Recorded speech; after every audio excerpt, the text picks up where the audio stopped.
Kararating lang namin dito sa bahay. Kagabi may pabisita kami, nandito yung taga-Damam. So, busy lang araw akong busy. Tapos ngayon naman, umalis kami ng mga bata naglaro. Kararating din lang, o, diba? Kaya ito ang resulta. Diba? Tambak, isang basket na naman ang labahan ni Inday. Labahan, plansyahin.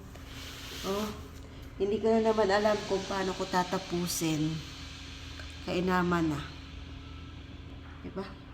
Tambak ang plansyahin ni Inday. Ito ang mahirap pag natatambakan ako ng trabaho. Saka hanggat maaari ayaw ko lumalabas kami, ayaw kong sumasama sa labas kasi nga yung trabaho ko naiiwan. Grabe. Wala naman kami ginawa, naglaro lang yung mga bata. Tapos pagkatapos maglaro ng oras, nagtambay pa kami doon sa labas. Nakakairita yung bruha ko. Wala lang, masabi lang na busy siya.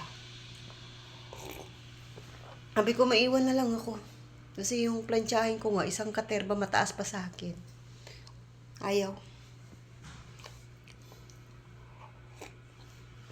Kakairita. Tapos ayan, no. Diba? Tapos busy pa ako dito.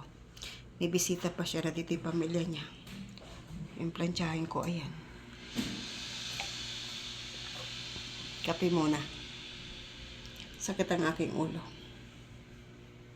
Kaya napakahirap kumita ng real. Napakahirap kumita ng real. Yun lang.